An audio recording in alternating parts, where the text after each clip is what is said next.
sira sarayo koroko ganda sira bambude tako umbarembe nda sira bambuyo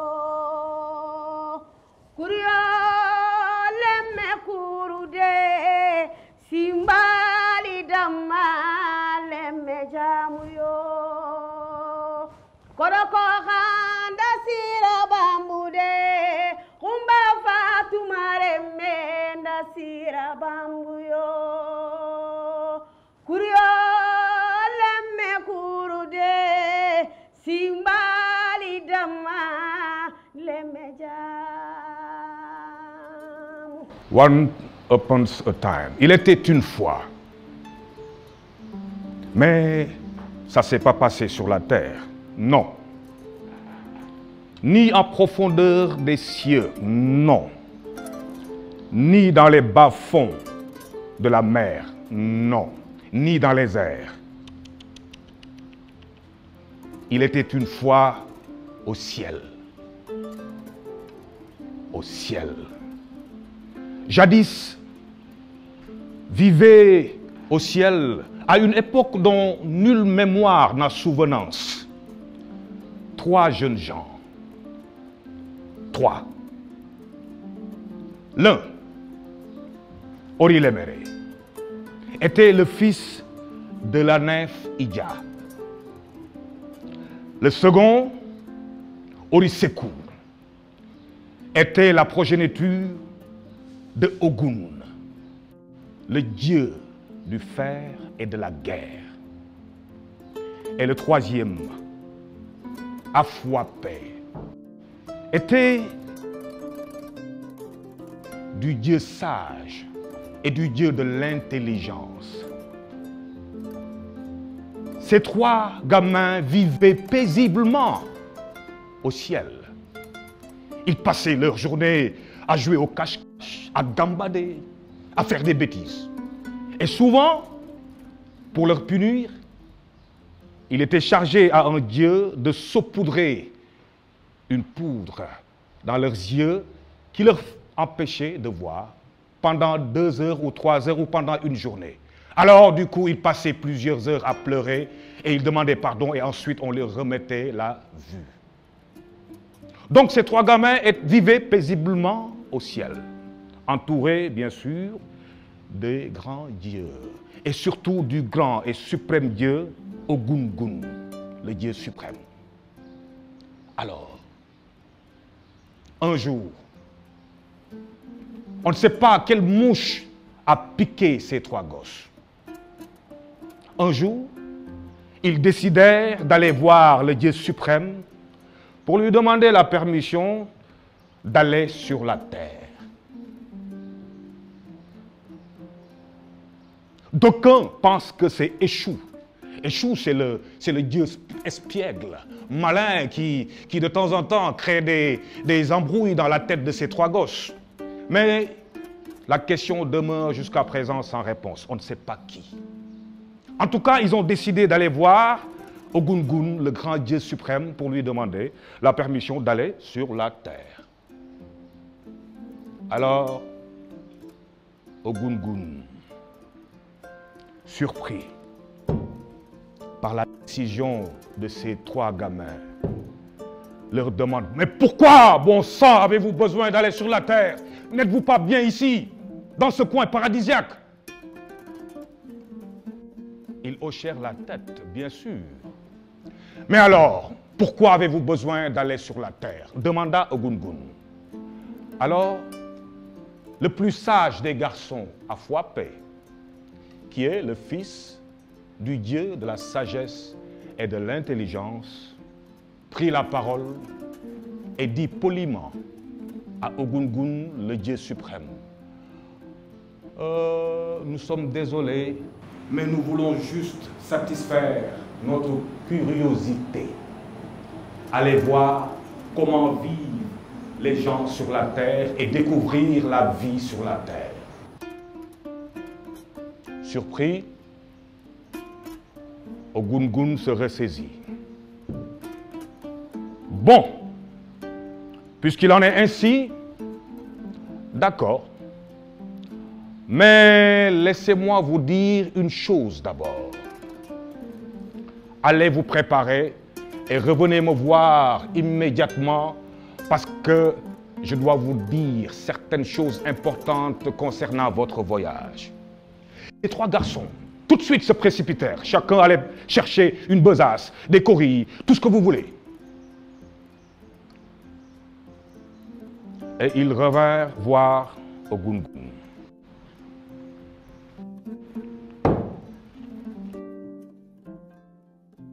Vous êtes prêts? Oui, répondirent les.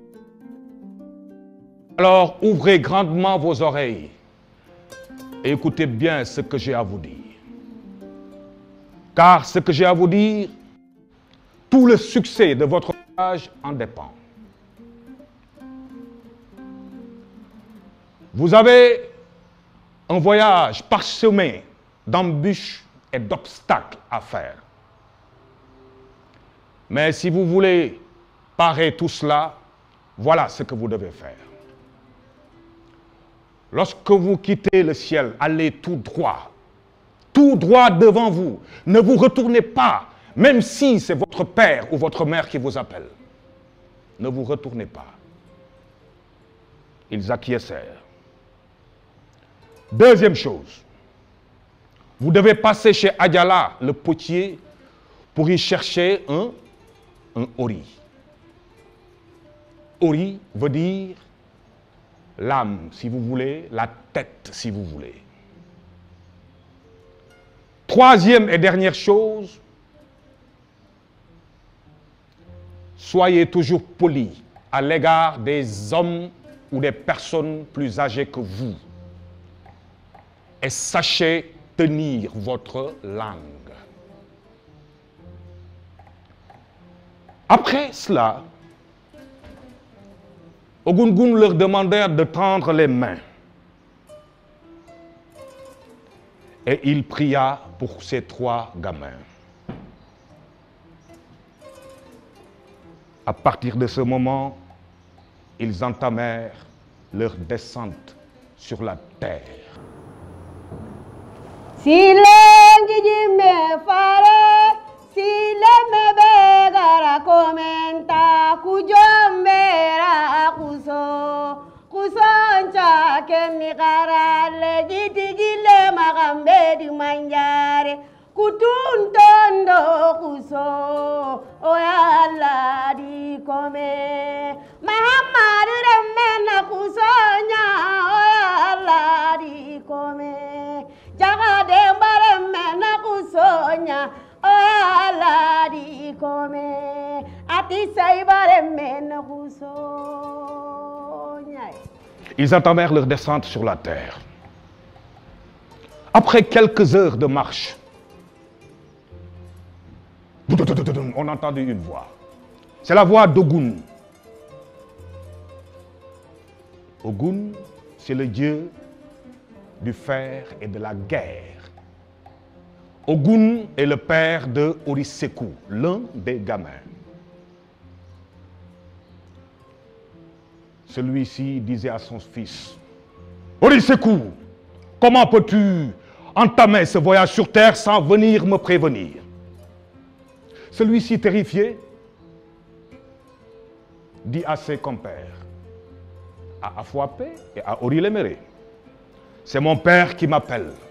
Je dois rebrousser chemin. Ah non, disent les autres. Ah non. Qu'est-ce que nous avait dit Ogun, le Dieu suprême?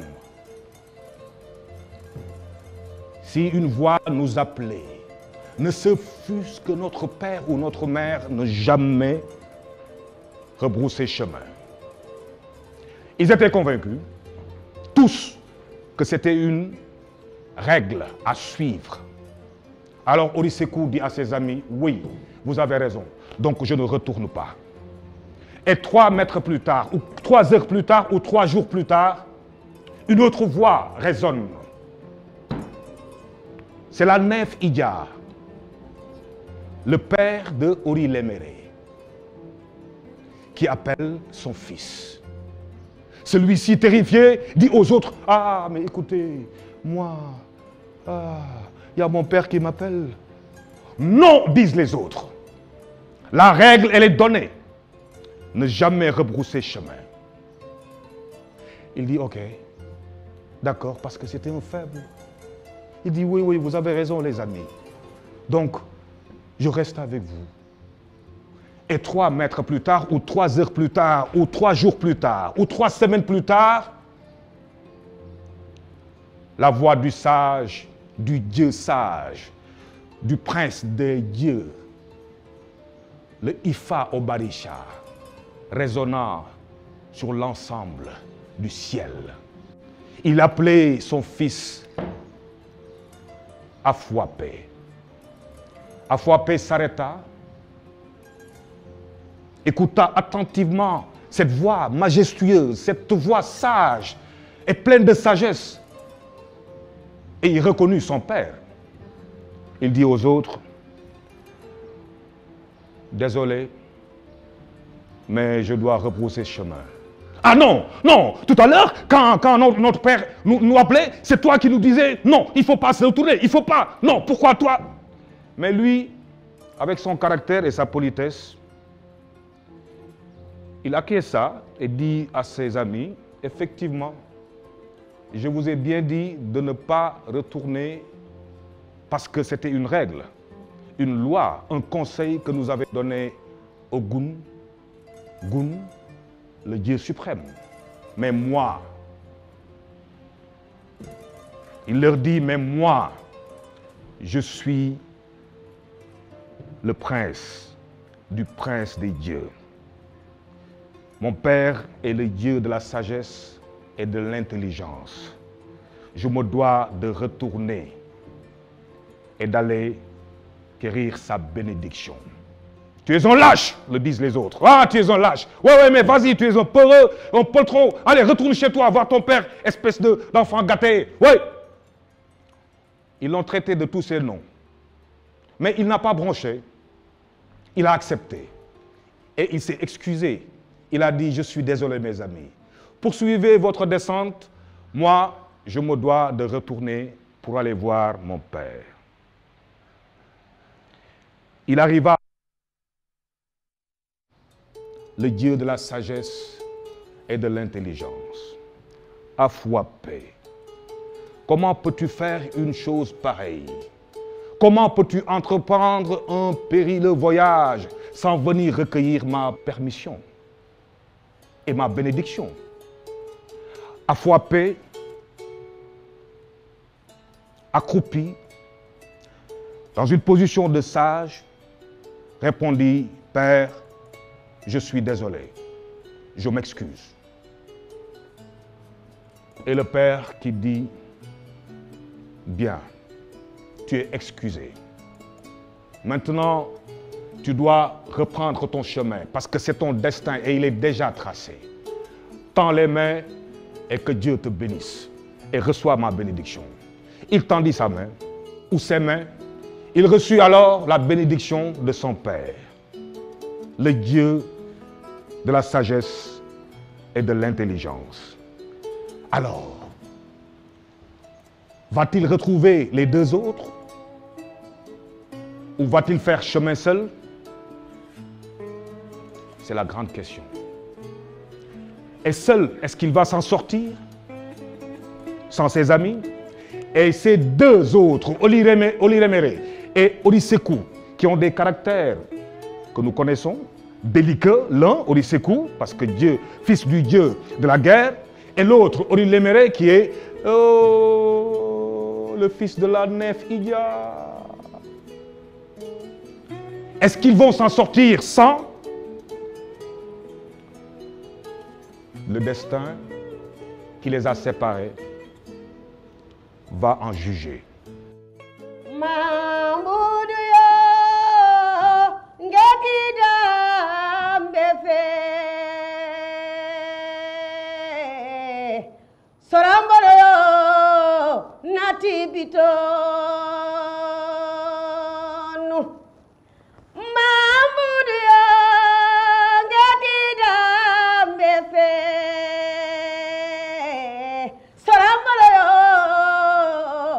tibiton nefalu bana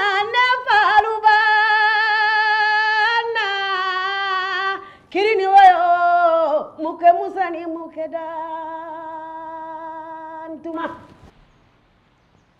2 étapes ou 3 étapes suffisent pour nous éclaircir sur le devenir de Ori Sekou, de Ori Léméré et de Afouapé. D'abord, l'étape du Nyom, une créature extraordinaire du ciel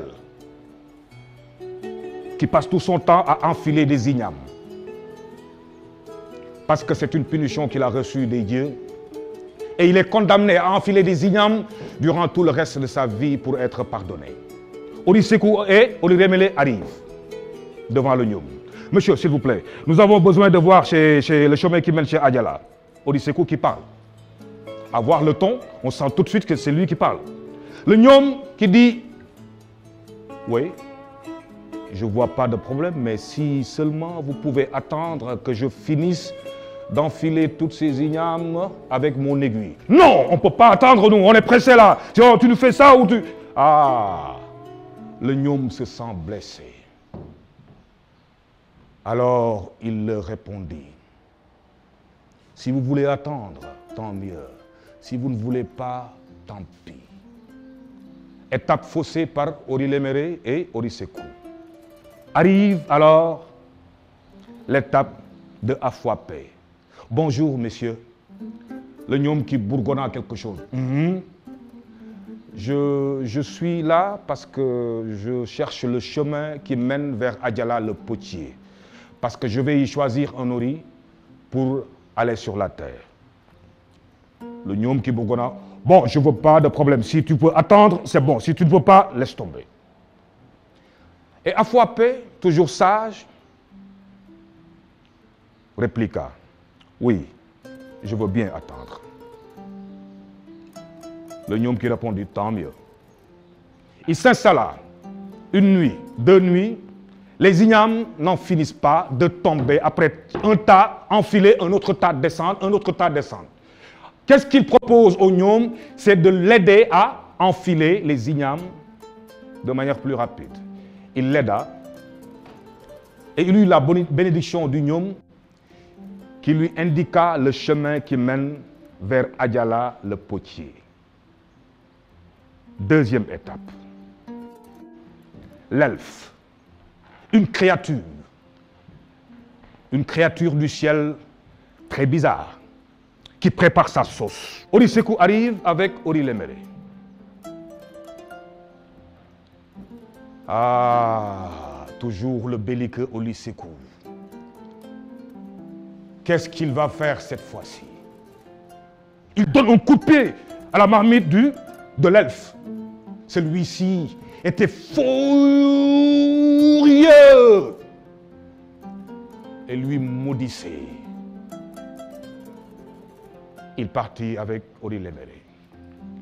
2e étape, échec total.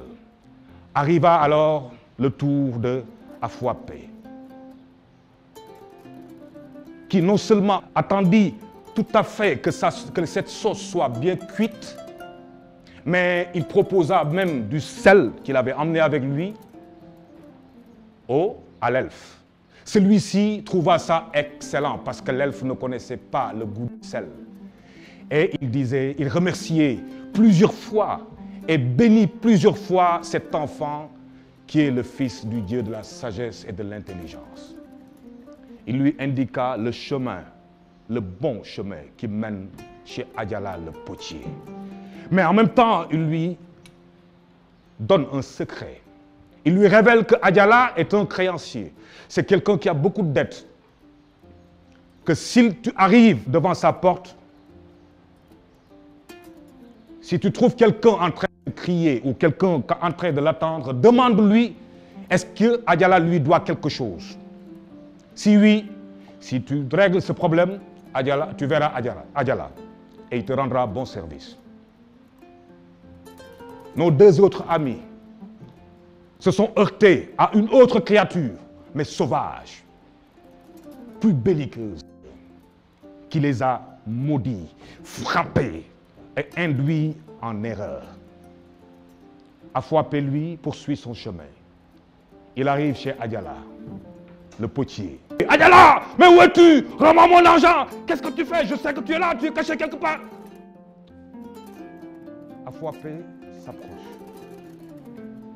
Demanda à l'homme ou à la créature combien Adiala lui devait. Et de sa besace, il sortit des coris. Symbole de la monnaie au ciel. Et il en remetta à la personne. Celui-ci disparaît tout de suite. Et Adiala, subitement, dont on ne sait où, jaillit et tombe devant Afouapé. Afouapé, étonné, lui dit, excusez-moi, je demande Adiala, le potier, parce que je vais sur la terre et j'ai besoin d'un nourri. Adiala, malicieux, intelligent, mais d'une âme exceptionnelle, reconnut le geste parce qu'il était là à côté. Il voyait tout, toute la scène. Il dit, oui, j'ai tout vu. Paye ma dette et je te suis reconnaissant. Alors, tu as besoin d'un nourri? Tu es prêt? On y va. Il ouvre le hangar. Qu'est-ce qui va se passer? Si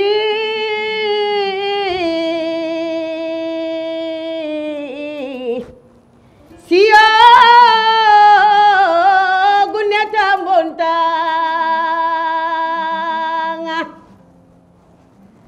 Si guneta montanga. Firikira me guneta montanga. Gajaga do haire me. Si guneta montango. Tungarangalate. Andalingi ndanga natandanga korabakari ko duguni bala mode kasawre kone jigi jara jigi bajara sanku jara ni waita dundu he sio sio si jaga guneta mbontango. Adiala fut charmé par la gentillesse et la politesse de Afouapé. Il lui conduit dans le hangar où des milliers, des millions et des millions, certainement, nos têtes à nous étaient là exposées avant bien notre naissance. Parce que l'histoire raconte quelque chose avant même notre mémoire, avant même notre naissance. Il lui conduit dans le hangar. En un premier temps, il laissa tomber ce conseil. Ne te laisse pas charmer par la beauté des houris. Choisis un houri de par sa capacité. Et choisis le bien. Il lui indiqua 3 houris. Après un essai sur le premier houri qui se cassa tout de suite. Très beau pourtant, mais fragile. Un deuxième houri, une tête qui n'était pas moins bonne, mais pas tout à fait beau. Et un troisième qui collait parfaitement au personnage de Afouapé. Un houri beau et solide. Alors, il lui metta cet houri sur sa tête et le bénit. Afouapé sortit de ce hangar. Alors, dans sa course, dans sa descente, il sentait quelque chose venir en lui, quelque chose qui est comme une sorte d'appel. Plus en plus, il s'approchait de la terre. Des tam-tams battaient. Dans un village très proche, il avançait. Et son cœur battait plus fort encore. Il avançait. Et à un moment, il tombe sur un village, sur la terre. Un village qui venait de perdre son roi, Et que le même roi, avant de mourir, avait dit ou avait prédit qu'avant son enterrement, un être magnifique arriverait dans ce village.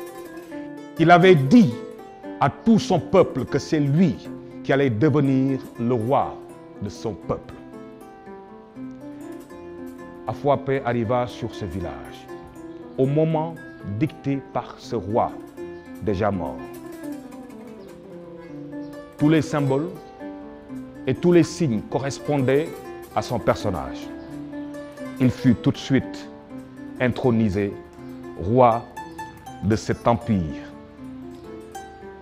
Et tout de suite, la princesse qui était la fille la plus belle de ce royaume devenait tout de suite son épouse. Après une belle fête de quelques jours ou de quelques mois, Afouapé aperçut deux gens arriver. L'un était sourd, un ivrogne, un malfrat d'ivrogne avec des yeux cassés, la figure cassée partout. Afouapé reconnut qui? Ori Sékou. À ses côtés, il reconnut un fou, Ori Léméré, le faible. Le faible. Il est devenu fou. Fou. Parce qu'il n'a jamais pu choisir. Il n'a jamais pu s'exprimer. Il n'était pas libre. Donc condamné dans sa folie. Et toujours dans sa bonté, après les avoir reconnus, Afouapé demanda à ses gardes d'aller cueillir ces deux personnes-là. Il raconta à tout ce peuple que c'est des amis à lui, qu'il faut prendre soin d'eux. Voilà et voici où nous sommes à la fin de cette histoire où le prestigieux Afouapé, l'intelligent, le sage, va vivre son destin jusqu'à la mort. Il aura des enfants avec sa femme, des enfants bénis, des enfants prospères, des enfants libres.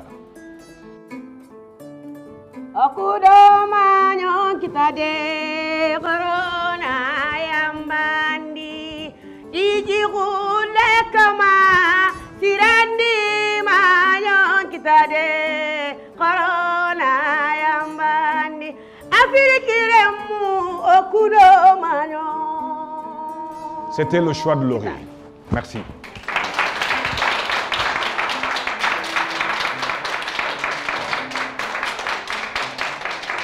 Le choix de Lori, en résumé, je crois en 20 minutes, je ne sais pas si on l'a, je crois qu'on l'a même dépassé. C'est un spectacle que, d'abord, une œuvre qui a été primée par le chef de l'État à l'époque, une œuvre qu'on a montée ici, en spectacle avec elle, avec les trois personnages sur la scène et que j'avais mis en scène. Une œuvre également qui rappelle un peu Le Petit Prince. Donc, je pense que c'est ici, encore une fois, un symbole d'échange fort. Et qu'à travers le personnage d'Afouapé, je pense que tout le monde, toute l'humanité, voudrait avoir un gosse comme Afouapé. N'est-ce pas? Voilà. Donc, merci à vous. Encore une fois, you are welcome.